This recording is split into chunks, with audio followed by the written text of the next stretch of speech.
పాటలు అంటే ఇటువంటి దుర్మార్గం పాటలు మాట్లాడదు. మీరు ఎన్ని కార్డులు ఇచ్చినా అసలు సిగ్గుండాలే. 90 లక్షల కార్డులో మీరు 40,000 కార్డులు ఇచ్చి 1% అంటే 90 లక్షలకి 9,000 అవుతుంది అనుకుంటా. సరే 90,000 అవుతుంది, 90,000 అవుతుంది. 1% అంటే 45,000 అవుతుంది.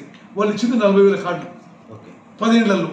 వాళ్ళు ఆదాయ పరిమితిని మేము చేసినాం, ఏమీ చేయలేదు. మీరు జీరో మీరు చేసింది. ఇంత ముఖ్యమైన కార్యక్రమంలో మీరు ఏమీ చేయలేదు. అరే అప్పుడేమో మోసం చేసిండ్రు, ఇప్పుడే మేము చేయబోతే దాన్ని ఏదో విమర్శిస్తున్నారు. వీళ్ళందరికీ కూడా టీఆర్ఎస్ వాళ్ళకి ఎందుకు ప్రజల్లో పలసనైపోతుందంటే ఏది విమర్శించాలో ఏది విమర్శించాలో కూడా తెలుసలేదు వాళ్ళకి. కృష్ణా ట్రిబ్యూన్లో అద్భుత విజయం సాధిస్తే మేము వచ్చిన తర్వాత ఓహో మేము వచ్చిన కార్డు మేము ఉన్నాం అంటున్నారు. రేషన్ కార్డు మేము ఇస్తున్నాం అంటే ఓహో ఇది అంటున్నారు. అసలు మీరు రాజకీయాలకి చిల్లర రాజకీయాలకి ఎక్కువ ప్రాధాన్యత ఇస్తే జనంలో మీ క్రెడిబిలిటీ తగ్గిపోతుంది. మీరు ఇది ఇంత పెద్ద కార్యక్రమం చేపడితే హర్షించాలి, అభినందించాలి. మీరు దాన్ని కూడా విమర్శించబోతే ప్రజలు మిమ్మల్ని తిరస్కరిస్తారని చెప్పి మేము మనం చేస్తున్నాం. వాళ్ళకి పెరిగిన సంఖ్య 40,000. 1% కూడా కాదు, 1/2% కూడా కాదు. మేమేమంటారు, వారు 10 ఏళ్లలో అంత చేస్తే మేము 1 ఇయర్లో. మరి గౌరవ ముఖ్యమంత్రి రేవంత్ రెడ్డి గారు, గౌరవ ఉప ముఖ్యమంత్రి భట్టి విక్రమార్క గారు, మేమందరం క్యాబినెట్ మంత్రులను డిసైడ్ చేసి ఈ రాష్ట్రంలో ఆహార భద్రత విషయంలో ఒక చారిత్రాత్మక విప్లవాత్మక నిర్ణయం తీసుకొని ఎంతమందికి అయితే అంతమందికి అర్హత ఎంతమందికి ఉంటే అంతమందికి రేషన్ కార్డు ఇవ్వాలని మా అంచనాల్లో, మా ఈ ప్రక్రియ, మా ఈ ఎక్సర్సైజ్లో ఇది పూర్తయిన తర్వాత, అంటే కొత్త రేషన్ కార్డులు, పాత రేషన్ కార్డులో కొత్త సభ్యులు పూర్తయిన తర్వాత 40 లక్షల మందికి అదనంగా రేషన్ లబ్ధి పొందబోతున్నారని చెప్పి మా అంచనా. అంటే మేము ఒక ఫిగర్ అట్లా పెట్టుకున్నాం. అని ఎంతమంది వస్తే అంతమందికి ఇస్తాం, ఎంతమంది అర్హత ఉంది.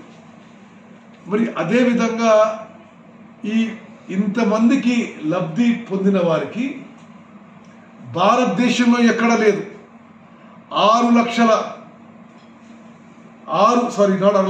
6 కిలోల ఉచితంగా సన్న బియ్యం ఇవ్వబోతున్నాము. అంటే మొత్తం 6 కిలోలు సన్న బియ్యం వాళ్ళు తినే విధంగా మంచి క్వాలిటీ బియ్యం ఇవ్వబోతున్నాము. ఎంత పెద్ద మార్పు అంటే, ఈరోజు గత బీఆర్ఎస్ ప్రభుత్వం మొదలుపెట్టిన ఈ ప్రక్రియలో కోర్స్ గ్రెయిన్స్ అంటే దొడ్డు బియ్యం ఇస్తున్నారు. సుమారు 50% వృధా అవుతున్నాయి, బ్లాక్ మార్కెట్లో పోతున్నాయి. కోళ్ల ఫారాలకి, బీర్ కంపెనీలకి కాకినాడ నుంచి పాలిష్ చేసి ఎక్స్పోర్ట్కి పోతున్నాయి. అట్లా ఉండదు. మాది ఈ రేషన్ కార్డు ప్రక్రియ అయిపోయాక మేము ఎంతమంది లబ్ధిదారులు ఉంటే అంతమందికి 6 కిలోల ఉచితంగా మంచి క్వాలిటీ సన్నబియ్యం ఇవ్వబోతున్నాము. ఇది రాష్ట్ర ఖజానాపై 11,000 కోట్ల భారం పడబోతున్నా. మేము నమ్మేది ఏంటంటే, మనిషి ముందు కడుపు నిండా అన్నం చేరితే మరి ఈ సమాజానికి, ఈ సొసైటీకి, ఈ రాష్ట్రానికి మంచిది. అంతకంటే ముందడు మరో ఉండదని చెప్పి మేము భావిస్తున్నాము. ఇంత అద్భుతమైన కార్యక్రమం చేపడితే అసలు ఏమి పిచ్చి పిచ్చి విమర్శలు, ఈ మాటలు అని చెప్పి నాకు అర్థం కావడం లేదు. మేమేమంటున్నాం, ఎస్ సోషియో ఎకనామిక్ సర్వే ఆధారంగా ఎవరైతే వాళ్ళ ఇళ్లకు పోయి డేటా తీసుకున్నారో దాని ఆధారంగా తీసుకుంటున్నాం. దాని గురించి ఒక పెద్ద మనిషి ఎట్లా తీసుకుంటారో సోషియో ఎకనామిక్ సర్వే అంటున్నాడు. అరే మీరేమో అసలు ఇవ్వలేదు, మేము ఇవ్వడానికి మొదలు పెడితే మీరు ఎట్లా తీసుకుంటున్నారు. ఎస్ ఈరోజు స్పష్టంగా చెప్తున్నాం, మీ ద్వారా సోషియో ఎకనామిక్ సర్వే ద్వారా తీసుకుంటున్నాము. ప్రజాపాలనలో వచ్చిన అప్లికేషన్స్ పరిశీలనకి యాక్సెప్ట్ చేస్తున్నాము. ప్రజావాణిలో వచ్చిన అప్లికేషన్ యాక్సెప్ట్ చేస్తున్నాము. గత ప్రభుత్వంలో, బీఆర్ఎస్ ప్రభుత్వంలో మీరు అప్లికేషన్స్ ఇచ్చి బీఆర్ఎస్ ప్రభుత్వం మిమ్మల్ని మోసం చేసి దిగిపోయిన వాళ్ళని అప్లికేషన్ కూడా యాక్సెప్ట్ చేస్తున్నాము. ఇవన్నీ కాకుండా ఇప్పుడు మీ లిస్టులో మీ పేరు లేదని మీకు అనిపిస్తే మీరు ప్రజాపాలన సేవా కేంద్రంలో మళ్ళీ అప్లై చేయండి, మరి గ్రామ సభల్లో అప్లై చేయండి, మీది కూడా పరిశీలనలో ఉంటాయి. మరి తప్పనిసరిగా అందరికీ అర్హత ఉండే అందరికీ రేషన్ కార్డులు వచ్చే వరకు మా ప్రభుత్వం చిత్తశుద్ధితో ముందుకు పోతుంది. దీనికి ఎవరికి ఏ విధమైన అనుమానాలు, అపోహలు, ఆందోళన అవసరం లేదు. కొత్త రేషన్ కార్డు విషయంలో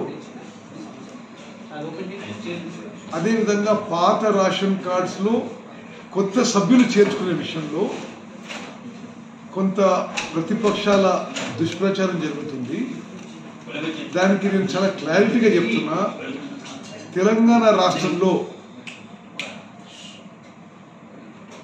అర్హత ఉన్న ప్రతి వ్యక్తికి కొత్త రేషన్ కార్డు కానీ పాత రేషన్ కార్డులో కొత్త సభ్యులు చేర్చిన కానీ ఈ ప్రక్రియ నిరంతరం కొనసాగుతుంది.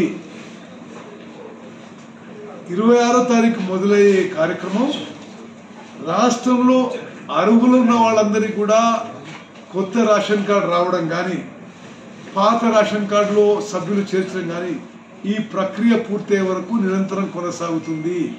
దీనికి ఎవరికి అపోహలు, అనుమానాలు అవసరం లేదు. ఇది ఎంత గొప్ప కార్యక్రమం అంటే, మీరు చైతన్యవంత విలేకరులు, మీరు చదువుకున్న వాళ్ళు, మీరు మనిషికి ఇచ్చే అన్ని రకాల భద్రతలో ఆహార భద్రత గొప్పది. ఆహార భద్రత చట్టం తీసుకొచ్చింది, దానికి కీలక క్రియాశీలక పాత్ర పోషించింది మా ప్రియతమ నాయకులు సోనియా గాంధీ గారు. తెలంగాణ రాష్ట్రంలో, తెలంగాణ చరిత్రలో జరగనట్టుగా, ఉమ్మడి ఆంధ్రప్రదేశ్ చరిత్రలో లేనట్టుగా ఆహార భద్రత విషయంలో ఒక విప్లవాత్మక ముందడుగు వేస్తున్నాము. ఎట్లా అంటే, అర్హత ఉండే వాళ్ళందరికీ రేషన్ కార్డు ఇస్తూ, మీరు ఫిగర్స్ కూడా జాగ్రత్త గమనించాలి. ఇప్పుడు ఎన్ని ఉన్నాయి రేషన్ కార్డ్స్? 90 లక్షల రేషన్ కార్డు ఉన్నాయి. ఎంతమంది బెనిఫిషరీస్? 2,81,00,000 మంది బెనిఫిషరీస్. 10 ఏళ్ల పాటు బీఆర్ఎస్ ప్రభుత్వంలో పెరిగిన సంఖ్య ఎంత? 40,000 రేషన్ కార్డులు. గుర్తుపెట్టుకోండి. గెలిపించినాం మా అడ్వకేట్స్ ద్వారా. ఇది గతంలో వారు వినిపించిన వాదనలు మేము ఒప్పుకుంటలేము. మేమేమడుగుతుంటే 70% క్యాచ్మెంట్ ఏరియా మాకున్నది, మాకు 70% ఇవ్వాలి, వాళ్ళకి 30% ఇవ్వాలి.